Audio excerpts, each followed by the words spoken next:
All right, welcome into another edition of Catching Up with Tommy Mac podcast here on 1010XL's podcast platform, here on 1010XL.com, the 1010XL app, of course, and I'm in the 1010XL podcast studios, brought to you by my good friends at Team Tommy Mac, a great group of businesses that I love endorsing, man. They all got exclusivity.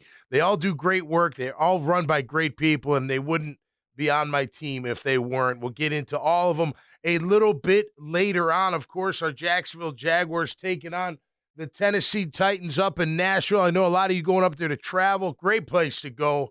Nashville's fun as heck. I mean, good place to visit, in my opinion. I don't know if I want to live there, but I definitely enjoyed it. Spent a week up there in the summer, maybe 2 summers ago or a summer ago, something like that, and had a good time, man. It is fun. That Broadway street is absolutely rocking. Vegas and country music collide, and I know it's going to be a great time. You walk across the river, and the stadium's right there. I know they'll be building their new $2 billion stadium not far from there in the future, so they did get that done. I tell you what's interesting, and I'm not getting into that. That's not part of the show, but they got like $500 million in state funding, but Florida doesn't give out state funding for stadiums, I guess. At least that's what I have been told. So, man, that would help, wouldn't it? Goodness gracious, we'll take $500 million all day long. All right, your 2-10 Jags, not good, going against the not good 3-9 Tennessee Titans. Here's a couple connections. Both teams got killed by Detroit. Detroit scored 52 points against both our Jaguars and the Tennessee Titans earlier this year. Tennessee lost 52-14. Of course, we were 52-6. And they did beat the Texans 2 weeks ago, as we did not, dropping a close one again. But nonetheless, 0-2 against the Texans in 2024. Of course, a lot of big news this week with Trevor Lawrence, with him going on IR. Look, man, I mean, it sounds like that surgery's got to happen, so just let it happen and get better, Trev, and we'll be pulling for you. And we're happy for you. You got a newborn coming, and that's awesome and great, and just enjoy all that. And I know you'll be hanging around too, but it's a good move. It's a good move. And for Mac Jones, it's an opportunity this is his life now. He's working on his resume. Don't think it's not going to be here unless he comes back as a backup, but he's putting it out there for other teams to see. Look, second half against the last week against the Texans, yeah, it was good. It was really good. And now the one drive, like Grammage and I were talking about, he's not here today. He's busy as heck, so you won't see Grammage today.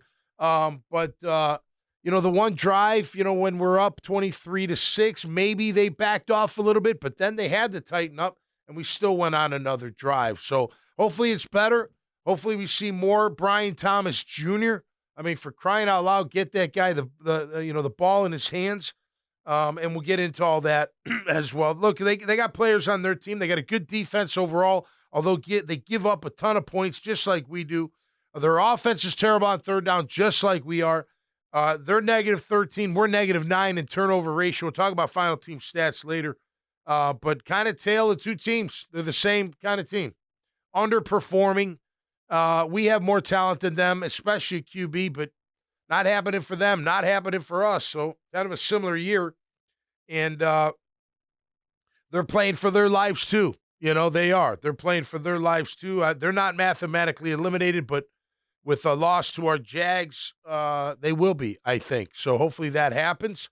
We'll get through it. And I do want to address, Eric Armstead and his comments and his liking of a tweet. First of all, the Shahir guy, putting out the joke. Like, what's his problem? Come on, dude. Like, you're not scaring him. What? Everyone's going, oh, no, wait till he comes back. We're so scared. I mean, like 220 pounds. You're not going to hurt that many people unless it's illegally.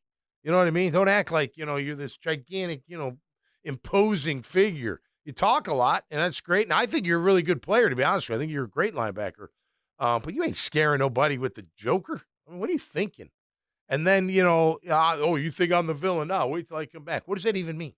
What is that? You're going to hit people harder? You're going to hit them more illegally? What? I don't know.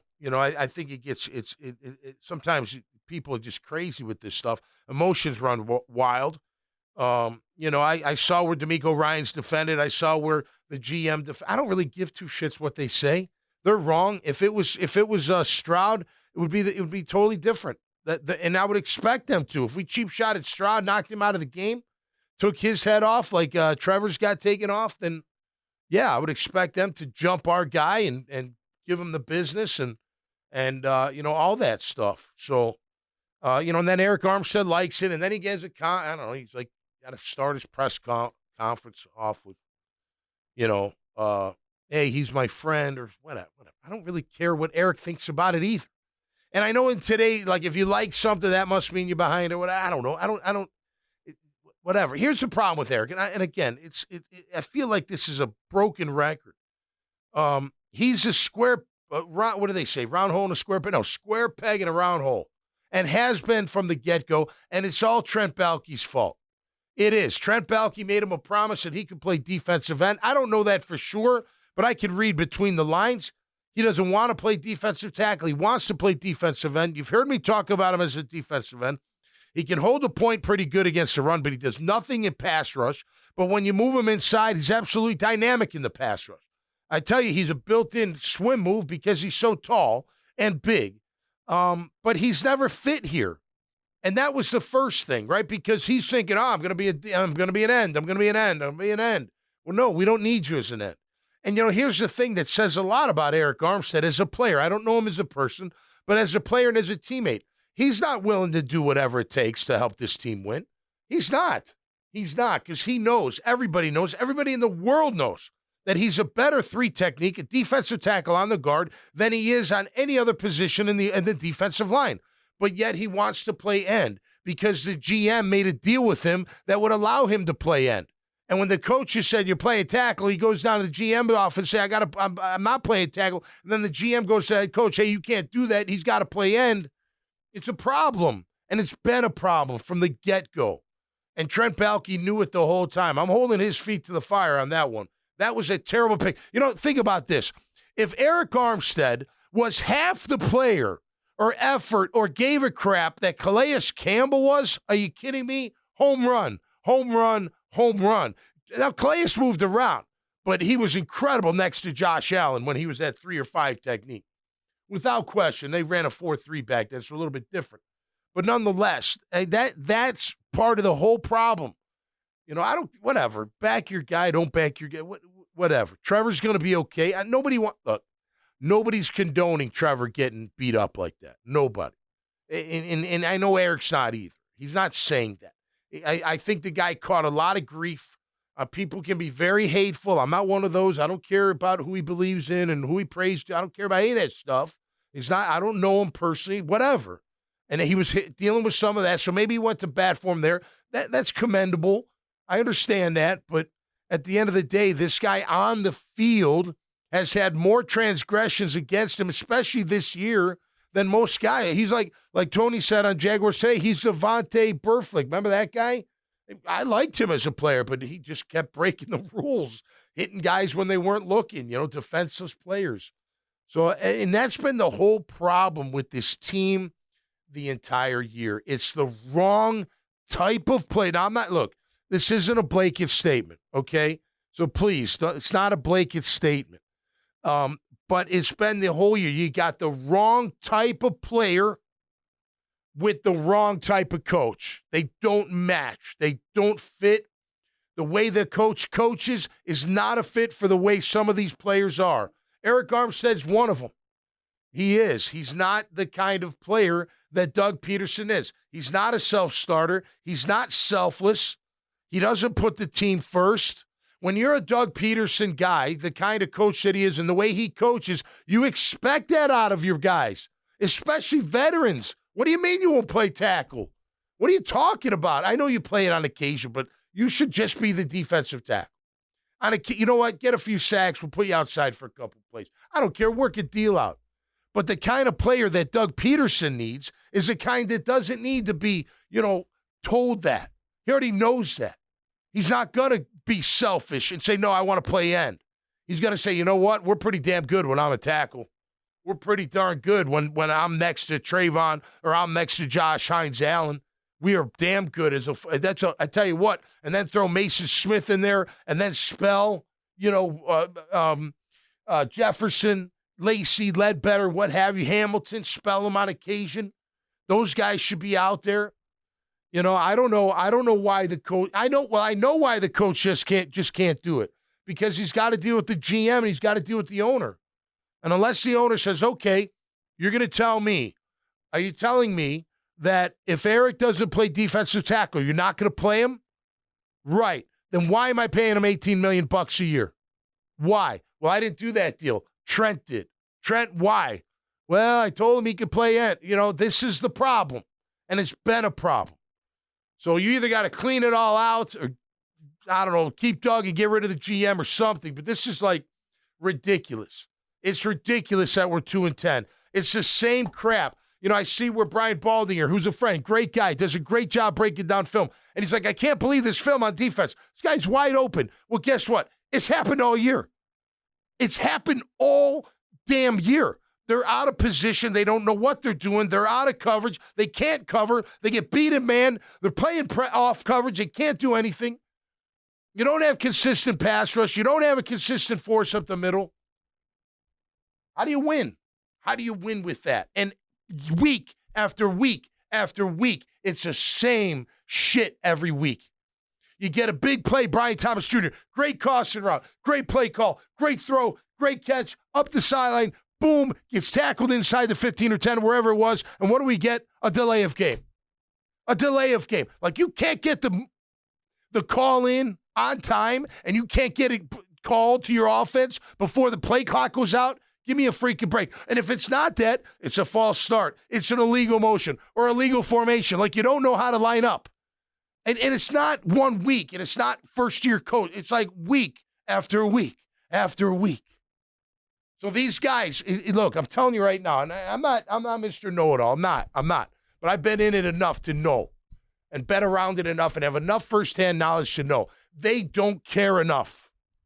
They don't. Now, there are guys that do. I know they do. I know they do. There's plenty of guys on this roster that do care enough, but there's too many that don't. They don't care enough. And you know what? A lot of these coaches, they're not holding them accountable anyway. Bad play, out of position, wide open guys. How many times we see wide open guys? How many times? Almost every game. That's a breakdown in coverage. That's a breakdown in misassignments. I mean, it happens week after week after week. So it could be another thing, too. They're not scared of anything. They're not afraid of anything. They're not afraid of losing their job. They're not afraid of losing playing time. They're not afraid of anything. I can do whatever I want. And I can play however I want. And if I play good, great. And if I don't, so what? Who cares? Who cares? I'm still a starter. I'm still getting paid. I'm still on this team. I'm still taking the field. When you have that, you got nothing. I don't care what talent you have. And I know there are guys on the team that are frustrated. I know Brian Thomas Jr. is frustrated as heck. I know he is. There's no doubt about that. That guy comes to play every single week. You know? I mean, you look, I'm telling you right now, being in a locker room or a linebacker room and knowing that Devin Lloyd's out of position most times than not, that would drive me absolutely insane. Like, why are you even still playing the guy if he can't cover or can't figure out coverage? You know, it's just, it's the safety's being out. Cisco jumping on. I mean, how many times do they high-low you and Cisco or Savage jump to crosser and leave the other guy open? Darby was lucky he caught up that ball. He's lucky Stroud threw it late. That should have been 6 like that. Why? Because the safety jumped the under route. They're going to do it to you all game. Listen, they do it. That's what they do. You know, they're going to put it. They did it to linebackers. They put a guy in front of you and a guy behind you, and you're thinking he's coming to the guy in front, and you want to come up and smash him. But guess what? He throws it at the guy behind you because he's looking at this guy, then he looks him off, and he hits the other guy. You got to play deep to short. It's easier said than done. But, I mean, it's week after week after week. And then you got a defensive coordinator that doesn't keep his best players on the field. It makes no sense. Just common, like logical, bottom floor level sense. Who are you playing? Playing my best players. Why aren't you playing them all? You came out in the second half with Lacey and Ledbetter as your interior defensive lineman. Look, and I'm not bagging on them. They're fine players, but they're not your starters for a reason. You have your starters and you have your backups. Your backups are utilized for when the starter needs a break or he's hurt. And you hope that he's good enough to fill the void. At least almost all the way to the top. Maybe not all the way to the top if you have a star player you got to replace, but just a solid guy that can play, right? That's what a backup is. He's not in the rotation. He's not getting first-team reps. He's not. He's a backup. And then if he's got a specialty, maybe he's a nickel backer, or maybe he's a dime backer, or like me, he's a short yardage and goal line, run defender, whatever the case may be. But the best players got to play, and we don't see that. It just blows my mind. It blows my mind. I tell you what's crazy, and it's not crazy, and I'm happy for them because I know our O-line takes a beating, but overall, our O-line, I keep seeing, like I do the team final stats, and I'm looking at teams and how many sacks they've given up. A lot of them are in the 40s. The O-line of offense has given up 40-plus sacks. The Titans give up 43 to date. 43 in 12 games. 43 in 12. Oh, that's terrible. That's 3+ a game. That's terrible. We give up 24. That's 2. That's 1 full better. Our offensive line's been pretty good. Now, I want to see more. I want to see more out of look, Walker Little had a good game last week. I can't deny that. He had a couple things that got to be better. He gets bull rushed a little bit. He's really good he's very athletic. So anybody tries to speed rush him, he's pretty good at riding them down, getting them off making sure they don't, bend in. He gets caught under, when they come inside and try to buck him a little bit in that bull rush. And look, he just signed his deal. I'm sure he had a lot of adrenaline. I never said that he couldn't do it, but he hasn't consistently done. So I want to see this week if we're the same offensive line as we saw last week. And if I'm that offensive line coach, Phil Rosher, I'm showing the series after the fight, after the hit and the fight. And what did we do? We pounded the rock on them. We pounded, and they couldn't stop us. Why? Because we had an attitude. We had a fire about us. Finally, it got us going. Now, it didn't last halftime, got away. I understand that. But let's see that fire. Let me see that collective fire from you five, man, that you're the baddest guys on the field. And look, this defensive front's no joke. They got some really good players up front. By the way, this will make you happy, Jag fans. Arden Key leads their team in sacks with 6. Yeah, I know. Whatever. It is what it is. They've got a very good defensive front. And, their offense isn't very good. They don't score a lot of points. Their quarterback's not very good. I tell you, I said it on Jaguars today. Every time I see that stupid mayonnaise commercial with Will Levis or Lewis, whatever the heck his name is, doing the splits and calling him, I want to kick him right in the nuts. I'm not kidding. I want to beat his ass so bad. He's such an idiot. It's so dumb. Talk about narcissism. Like, please. And I don't care about, what about the money? Okay, can we do something different so I don't got to look like a total ass? Like a total, stuck-up ass? Because that's what it looks like. So can somebody knock the shit out of him on Sunday just for that? Just for that. Now, granted, after you've seen the LVP commercial too many times, you might want to do the same thing to me. I don't know. But I know I want to do it to him. And I hope our defense wants to do it to him. Knock that guy out of the game. I'm not talking illegal. Don't give me that. I'm not talking even a headshot. I don't care if he has I don't want him to get a concussion, but I want him out. I want him hit so hard that he can't get up or that he just can't go on. And I don't think we'll see it because when have we seen that ever from our defense or our offense, for that matter? Play with that fire after the fight. Maybe you got a chance. I don't know. It's just been brutal. And it's so embarrassing, and it's so disappointing. And again, it's so frustrating because I don't feel like it's the talent. I don't. I don't. I think that I said it last year. They had enough talent last year. It's attitude. It's caring. It's being so dedicated to the game that you're sacrificing everything for that season. That's your job. It's a job. It is a game, but it's a job. And your job is to be ready, to be prepared, to keep that body in shape, to keep that mind in good shape, to know everything you're doing. That's true professionals. You got to match that up. You do. You do. You don't think, you look at Mike Tomlin, all right? I know everyone would go to Detroit, and that's rightfully so, and I've said it before. Brad Holmes, the GM, and Dan Campbell, the head coach, are on the same page. Dan Campbell's a rough and rugged, fired it up kind of guy. Not that they need it, but they like it. And they thrive off that. The players they have, they're selfless, they're tough, they're gritty, just like he was, and just like he coaches. And you can win like that with the right guys. Now, if he had a bunch of softies that went into the, into the shell, the tortoise shell, they pluck their head like a turtle because they don't want to be yelled at. Don't yell at me, don't scream. I don't work well in that situation. They wouldn't be 11-1. They wouldn't be anywhere near that. They'd stink. But they don't. They got the guys that like that kind of coaching. And then there are guys that like Doug's style. But you got to have guys that are self-starters in Doug's style. And if you don't match that culture, the culture of the player to the culture of the way the coach teaches and coaches, it's never going to happen. I'm telling you right now, it's not the talent. It's the kind of player, the kind of person that you bring in to the organization that matters. How much does football matter? How many mistakes do you have to make to question whether it matters to you? You know what I mean? If I'm on the staff, that's what I'm asking. How many mistakes do you have to make before I start thinking you don't really give a shit? You don't care. You're getting paid. You're in the league.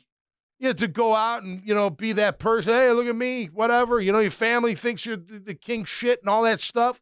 But you ain't doing it. You ain't acting like a true pro. You got to get the right guys in there, and I don't think you have them. Not enough. You do have plenty. You do have plenty. I know there's plenty of guys on that team that care, right? We know the quarterback cares. We know both quarterbacks care. We know the running backs care. We know most of the O-line cares, right, for the most part. I want to see Walker. I don't know if Walker totally cares. Maybe he does with the new contract because maybe he'll feel like I better own up to it, and I think he better, and he should. We'll put him on the side for now. Brian Thomas Jr. cares. I don't think Gabe Davis cared. I think Parker Washington cares, although catch the ball all the time. And let's get on the same page here. I know that wasn't your fault to miss touchdown, but I know he cares. I know the linebackers care. I don't know. Does Lloyd care enough? Well, then why does he make mistakes? So many. They've been better. It's not just him. I think Aluakin cares. I think he's a true pro. I think Ventrell Miller cares. I think Hamilton cares. I think those guys care up front. They're not, the only guy that I have a problem with is Eric because he just won't play what he should play. Because if he did, he'd make the whole front better. He's that much of a difference maker on the inside. And I don't know why that wouldn't be just driven home and like, yo, Eric, you got to play tackle, man. You got to. We need you at tackle. But those guys care. And Campbell cares. I don't understand, like the safety play has been not very good, all right?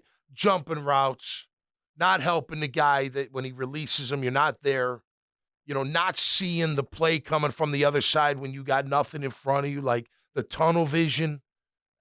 That's just like not being prepared. Like when you're on defense, and probably I didn't play offense. So when you're on defense, the team lines up in a formation. You should have studied that formation so much that they can only run a certain amount of plays out of it.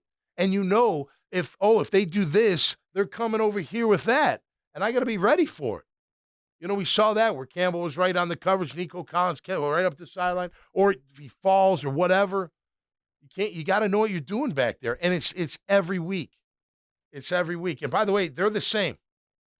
They're pretty much the same. That's why they're 3-9.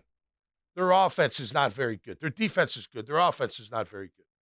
They're terrible on third down, just like us. They're very good on third down, unlike us. We're not good on defense on third down, but they are. But remember last year when we were good on third down, but we were terrible on third down? All that means is, our offense gives the ball up, and we get it back for them. They give the ball up, and we get it back for them. We get it, and you don't win. That was last year. This year, we're just terrible on defense.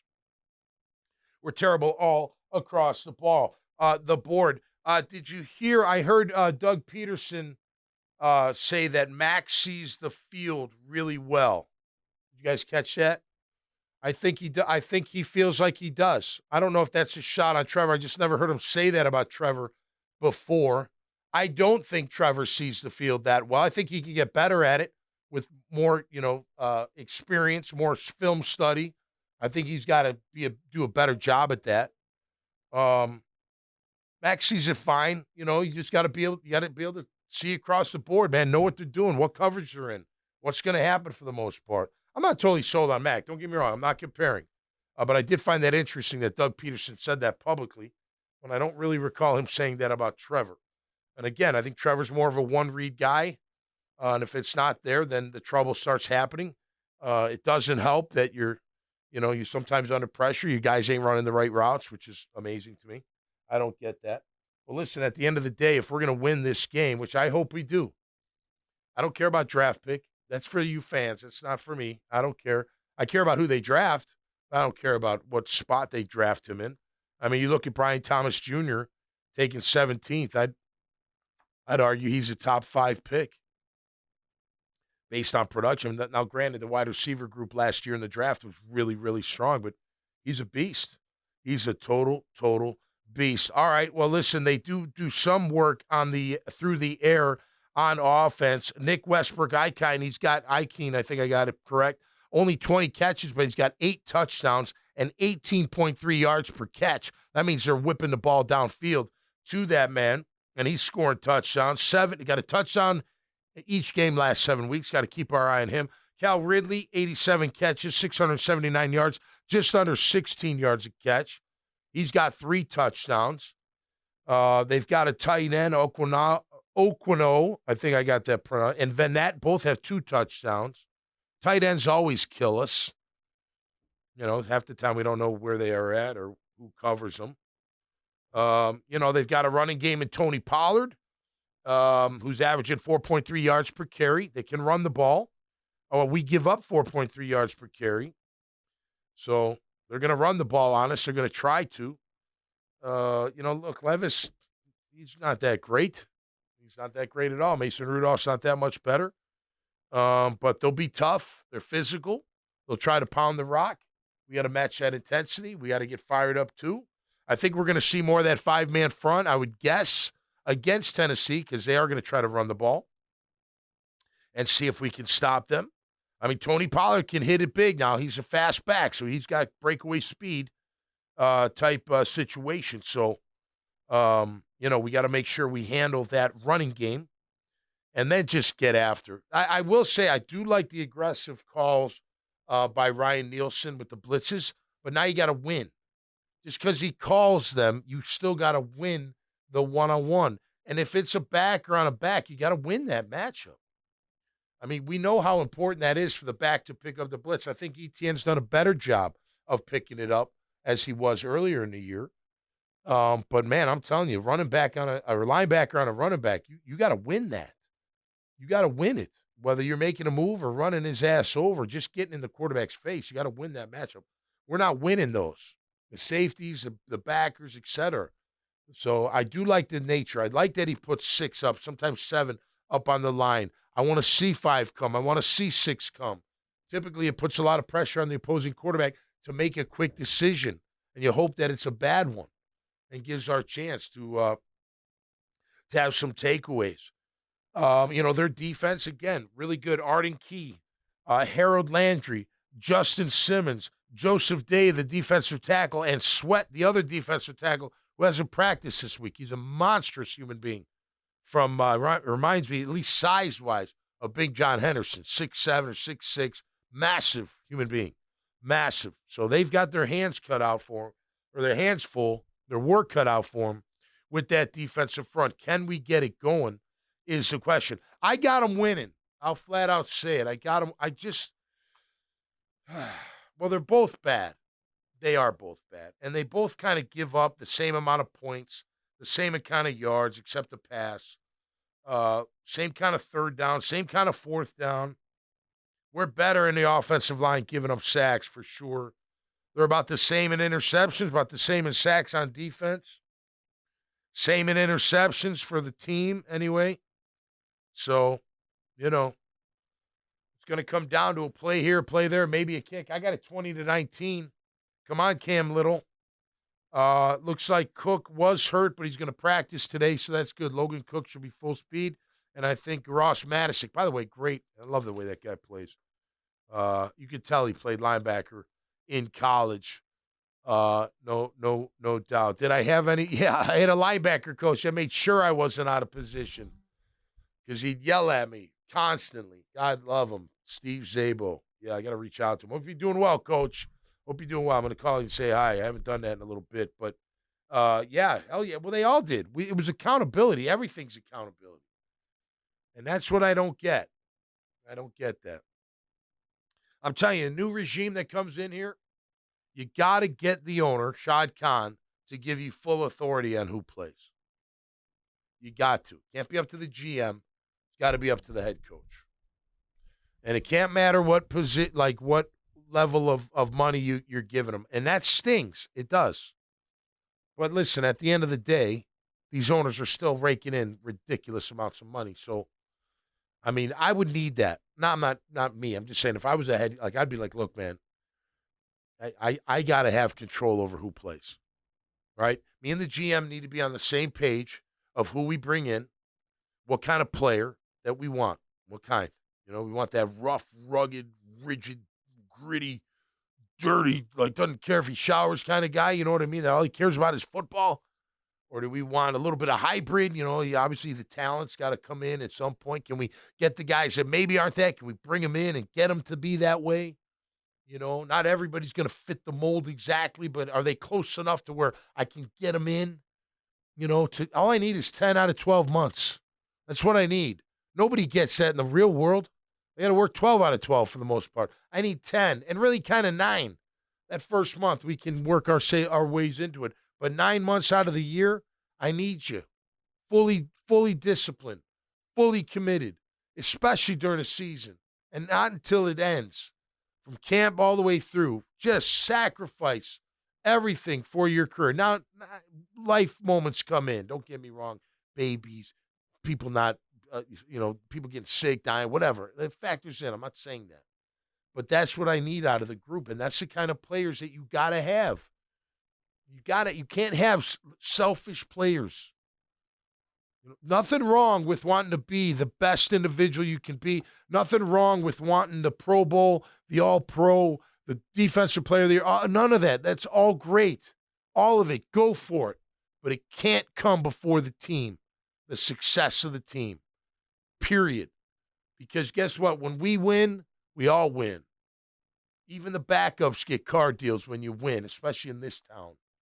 Haven't seen that in quite some while. All right, going to take a look at the team stats. They are very, very interesting because a lot of similarities. Brought to you by Team Tommy Mac, my good friends, and they're your friends too. Make sure you go to TommyMac.net. Check them out. You see all the logos there. Click on them, take you right to the respective website.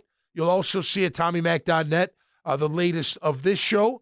Always goes up there, and the latest of Riding Shotgun is on there as well. Looking forward to having another guest next week. Chris Lucero's bail bonds, number one name in the bail game. 904-822-2245. You get thrown in the clink. He and his team get you out in a blink. Carpet Man Flooring, home of LVP. Carpet Man's LVP. Carpet Man's tile. Carpet Man's hardwood flooring. Carpet Man's carpet. That's right. The highest quality at the lowest prices. Go to carpetman.biz. J-Dog Junk Removal and Hauling. Don't forget your maybe not trash, but things that you're maybe going to upgrade this holiday season. Maybe you're going to, replace your couch.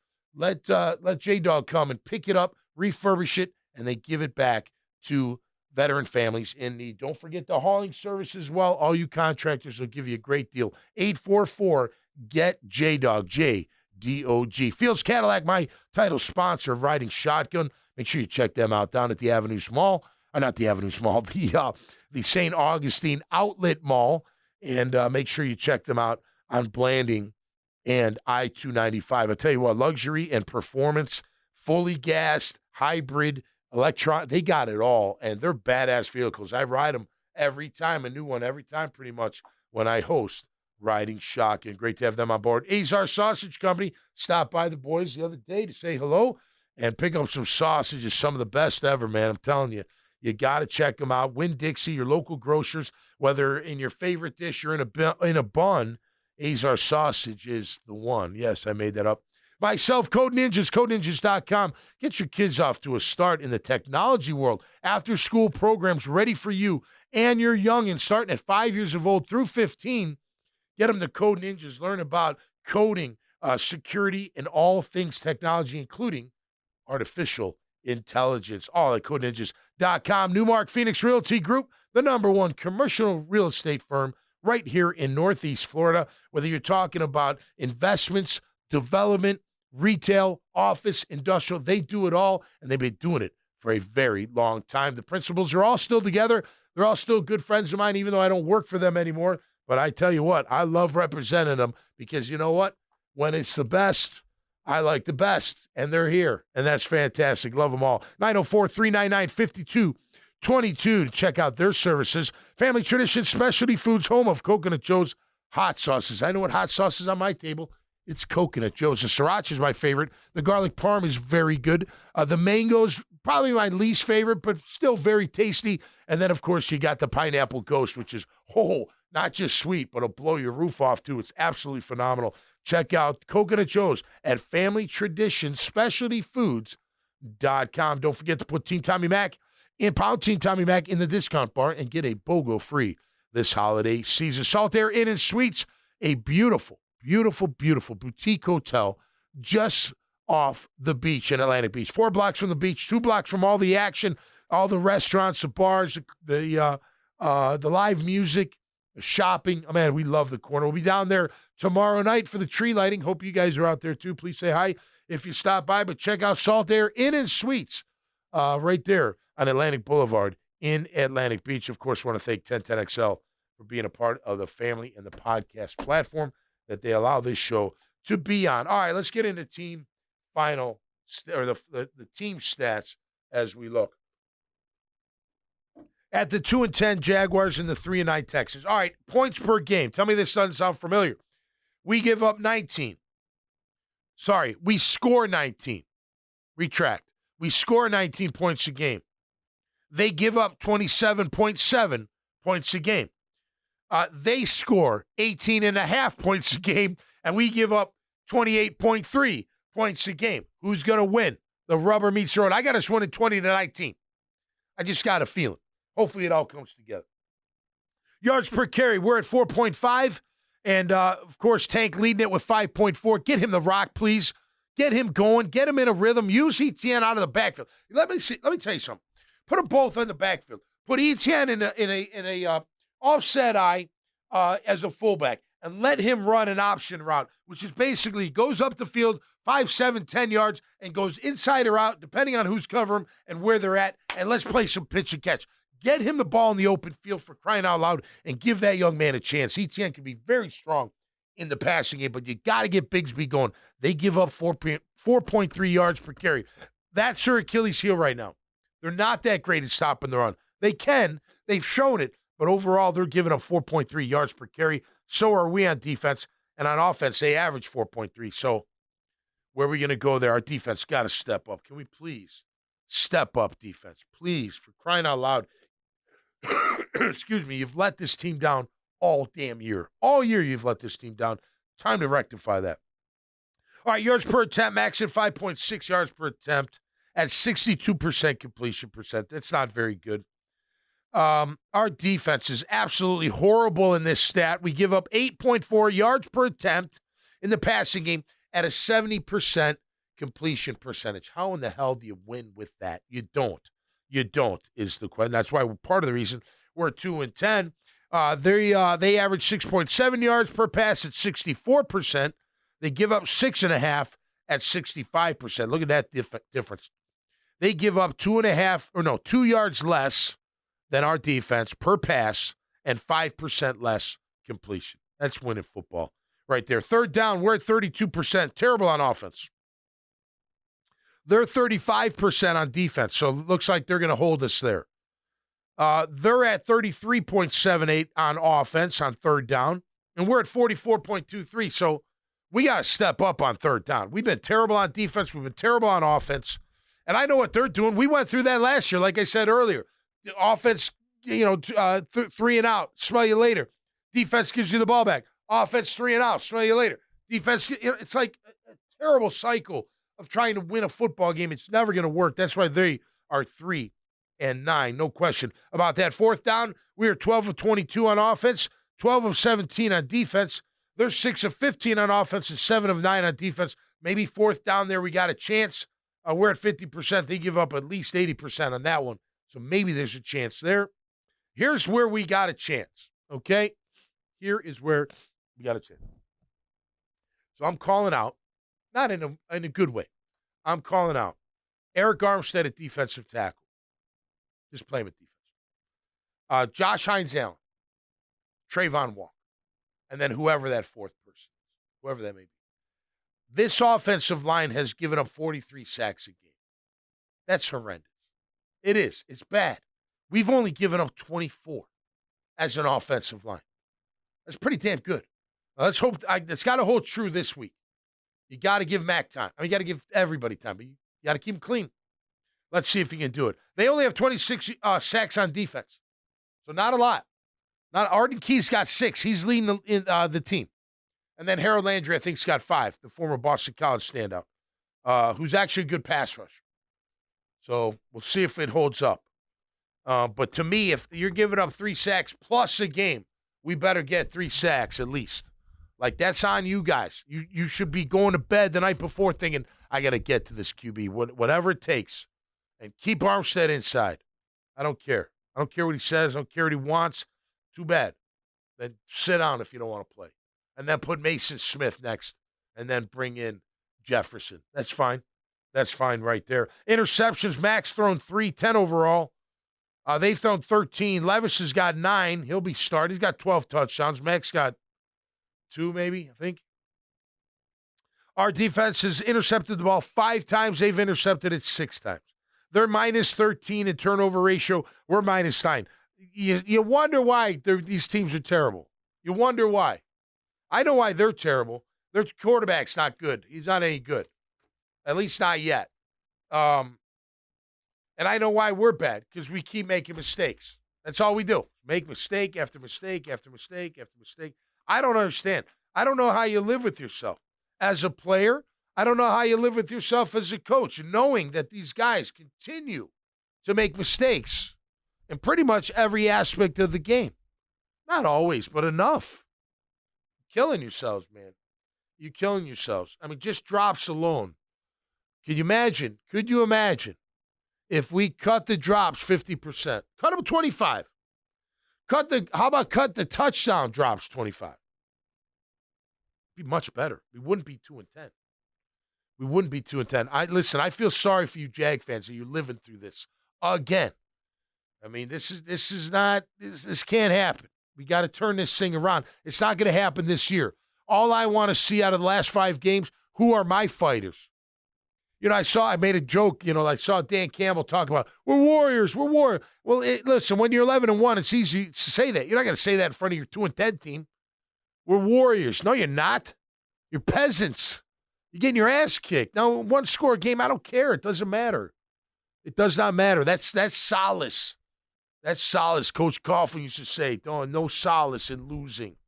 Which means what? Well, we only lost by 3 points. Give me a break. That don't mean nothing in the NFL.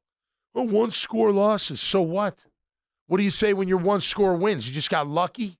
No, you find a way to win. That's the mark of a good team. So I want to see who my fighters are, and then, let's start over, I guess. I don't know how else you do it. I'm not going to be shocked if Balky's still here. I'm not going to be shocked if they're both here, to be honest with you.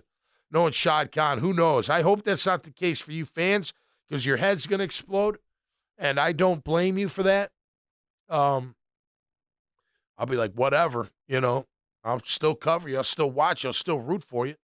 All that stuff. But I know how you fans feel, and I don't blame you. You want change. Everybody wants change when things are bad, right? They do. You want to fix it. This team should be, what are we, 2-10, 12 games? 5-7 maybe, conservatively. Maybe 6-6, maybe. But they're not. They're not. And I don't care how close you get. I don't care if you think you're coming together. Coming together week 12, 13, or week 14 when you're 2-10. Took you a while. Took you a while. I don't know, man. I wish I had more answers. All I know is this: if you prepare enough, you're gonna have occasional letdowns. Occasional letdowns. Like once every so often. But if you're prepared enough, you don't make these mistakes. Simple as that. I don't care who you want to blame. I don't care if you want to blame the coaches. I don't care if you don't like that I blame the players or that I blame the combination. But that's ridiculous that this always happens to this team. And to me, if you're prepared enough, those things don't happen. They don't. You don't have ridiculous penalties. You know, you have guys going 110%. Buster Brown, what are you doing on that last running play with Joe Mixon, man? What are you just standing there? You don't even give the defense a chance. Like, where's the fire to the last play? That's what you need to see. And until we get those kind of players in that locker room, I think we're going to just, be 2-10. I got them winning. 3-10 sounds better than 2-11. But it's going to be a close game. I got them 20-19. I hope that's the case. I hope you all that are traveling, travel safe. Be cool up there. Don't get in any trouble. Don't get in trouble. Don't. It's not worth it. Don't get any fights. Our team sucks. They suck this year. It's okay to say that. They are. They do, and they are. And we got to figure this thing out, and hopefully they show a little bit of fight and finish strong, and then let's get going next year, and let's figure this thing out. I hope they do. All right, till next time. Stay safe. Be cool out there. Have a great weekend. I'm going to put up Christmas lights for my house, so, it'll be fun. I think I'll grab some beers on the way and make it a good Friday afternoon. I hope you guys have a great Friday afternoon as well. Be safe. Stay cool. Stay cool. Be safe. We'll see you next time right here on Catching Up with Tommy Mack. Peace and love.